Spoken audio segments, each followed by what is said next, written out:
This is FINcast, the podcast from J2 Innovations, the creators of FinFramework, an innovative software framework for smart buildings, smart equipment, and IoT. Hi, and welcome to the brand new podcast from J2 Innovations. I'm Steve Randall, and I'm joined by three members of the team as we launch Fin 5.1. My name is Alex. I'm the CEO of J2. I'm Michael Whalen. I run the professional services and support teams for the US and Europe. Hi, this is Hisham Ennarah. I head the stack team, which is responsible for the core development of the Fin product. Guys, welcome to you all. Now, Alex, you just tapped into this new role in the beginning of the year as CEO, coming from Siemens. How much Siemens does J2 want to be? That's actually a very good question, and I'm also curious for Mike here to give an answer, having been with J2 for many years before the acquisition. But to start with me, my opinion, also coming from Siemens, like you say, we surely benefit from being part of it. On the one hand, through the strong investment that's being provided, but also because Siemens, as one of the major players in the industry, is founding its next generation automation system to a good extent on our technology, FinFramework, which is a great honor for us. And in addition, we also collaborate on topics such as BugNet and cybersecurity, where Siemens has many years of experience and expertise, where they can really also help us. But it's also important for us to remain independent, to work openly also with all the key players in the industry, also those that are in competition with Siemens. And in addition, and this is something I really want to hear Mike also about, it's important for us to be independent, to keep this unique culture of thinking and being innovative. And I think this will also give us an edge for the future to sometimes think about the market even more disruptively than if we were integrated. So Mike, how do you see it? Being into this 2.5 years into the acquisition, what's your view? Yeah, I completely agree with you, Alex. I've been a part of, obviously, J2 for 10 plus years. So it was prior to the acquisition as a stakeholder.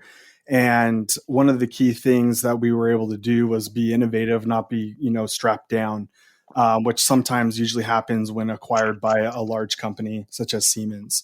Now, there is obviously some benefit from the structure that Siemens provides, but we want to keep that innovative side as key into our business model, which is what I think we're doing really great at for the industry. Exactly. Now, Alex, you've also looked at your brand and identity. Tell us more about that. Over the last 2.5 years, we obviously went through a lot of things after the acquisition. And as you might know, J2 was actually founded way before in 2008. For us, it was a good time now to say, let's step back and understand our identity, how it has formed, and let's also try to find ways to communicate this new identity to the market. It was also very important that we clearly communicate the difference between our platform, FinFramework, which is the foundation of everything we do, and our so-called application suites, and how these app suites then are also targeting different market segments in our focus areas, which are smart buildings, smart equipment, and IoT. And if one wants to understand FinFramework a little better, to give you a practical example, we're almost like an iPhone for buildings, where we offer a best-in-class edge platform as a foundation, and then created an own set of apps for our focus areas, and then invite also others in the ecosystem to contribute with their apps and services. We would, for example, have an app for trending big amounts of smart building data and allow to compare them dynamically against each other. And one of our partners would then contribute an energy efficiency analytics app to identify concrete savings potential in those data.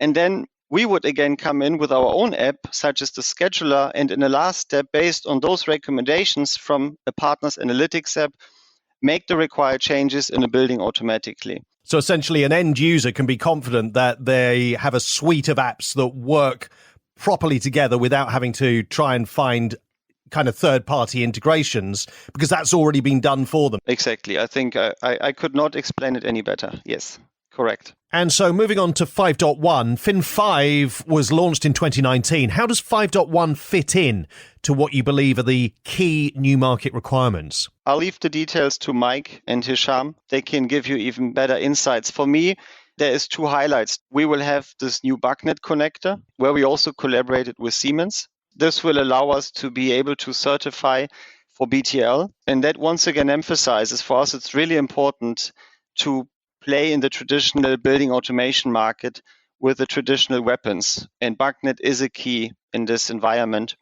But then there's also another highlight for me, which is our dashboard builder application, which will allow our customers in the future to very dynamically and easily down to the end user level, take data from the building, analyze it, visualize it, make sense of it, take actions from it. So 5.1 expresses for me really that we, on the one hand, make sure that the traditional weapons of building automation are in our technology, because we come also from the traditional environment of building automation, but yet we're also adding those more newer concepts to data management, to IoT, to visualization, and the dashboard builder app is a great representation of such. So those would be my two highlights for 5.1, and there's certainly other things that also Mike and Hisham can talk about. Excellent. Alex, thank you for the moment. Stay with us. Mike, that's kind of teed you up to talk more about 5.1. And let's start with the part that's really taking the limelight, the new dashboard app. Yeah, so the dashboarding has been around for a while now. Our J2 and our partners have been creating dashboards for years. One of the things we noticed, though, is there's a gap in who can create these dashboards. So what we wanted to do is create an actual dashboard builder so an end user or a system integrator can actually create these without having to have any knowledge of programming. There's a wizard and a bunch of widgets that allow you to choose the data that you want to represent. So it's just as easy as click, click, click, and save. There's charts, gauges, weather widgets, but we didn't really want to stop there. What we decided to do was take it into one next step further, and we actually have the ability to show graphics within the dashboard that you've already created, which then opens the door for endless possibilities. So do you have a favorite part of the app at all? I think probably one of my favorite parts of the app is the flexibility when creating it. So the way the wizard works is you start from choosing a template, and you add your widgets. But what you can do after you've started adding your widgets is there's a drag feature, which allows you to adjust and design your dashboard accordingly so you're not stuck to the template itself. What this does is bridges the gap. So an engineer or SI is going to be able to create these dashboards. And the cool part is because Fin, everything's a record. Once you make these, you can actually just download and re-upload them anywhere you want. Now, you make it sound really simple, and that's brilliant. But obviously, if people need further support on things, that's available, isn't it? Yeah, so we're going to have, of course, docs available online. We'll have some videos and some examples that you'll be able to take a look at. But if there's any other questions, there's always our great support team that you can call or email to assist you. And perhaps we can talk about another clever addition with 5.1, the Fin network for distributed architecture. Now, as I understand it, it means it's now possible to add Fin instances to the new Fin network tree so that you can see all your devices. Yes, that's correct. So what we've added is in the DB builder is called the Fin network tree. So it still follows the same haystack standard, but what it does is it provides a proxy to your other devices, which allows for editing, creating, deleting of records without actually physically being on the device. The tree also has some additional smarts with drag and drops. This allows you to copy records from one device to another, or same thing, edit. The main purpose of this tree, though, is to create your database on the server, which has also some smarts in the drag and drop. So, for example, if you take a point out and it has a history and I bring it up into my server database, it's automatically going to set that point up to be ready for syncing of histories. This is different from Fin Edge to Cloud, isn't it? Yeah, so this is a little bit different. So they all kind of work harmoniously together. So in the industry, what you have is you have field devices, right? BACnet, Modbus, right? And then those are connected up to an edge device typically while we're running Fin. And from the Fin network tree, you would be bringing up all those devices up into a server to have one special location to access your data. Now, with the edge to cloud is more like the icing on the cake in the architecture, which provides harmonious connectivity throughout your system. So it takes out the need of opening up ports in your firewall and provides one location for all your user management and connectivity. Great. Thanks, Mike. And we'll dig deeper into Edge to Cloud in the next episode of the podcast. Let's bring in Hisham now. Now, I think Alex touched on Fin also being now BTL OWS Operator Workstation compliant. What does that mean for users? So this was a strategic kind of move for us and a very effective one, specifically after collaborating with Siemens, as Alex mentioned.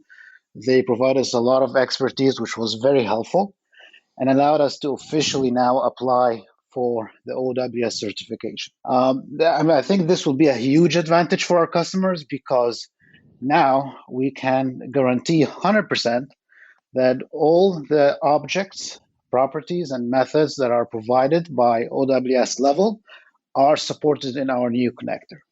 Now, Hisham, let's talk about something which is always paramount when we're talking about software. It's always there at the back of our minds, cybersecurity. And I know as part of Siemens, J2 is always up to date with the latest cybersecurity, and you're constantly enhancing this. Absolutely. I mean, we take cybersecurity pretty seriously because of also of the nature of our product.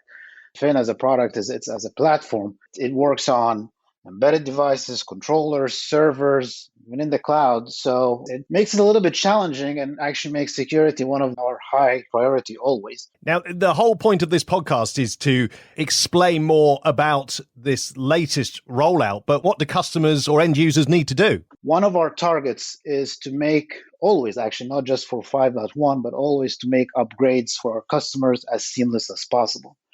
So although this is a major release, obviously, and has a lot of new changes, we are working on a migration script so that it is backward compatible and eliminate the need for any manual changes that a customer would need to do when upgrading from version 5.x to 5.1. Now, Alex, I need to bring you back in at this point. I have a big note in front of me that says licensing server. Tell us about this development. Yes, so the licensing server is a small change, but it has a big impact for our OEM partners.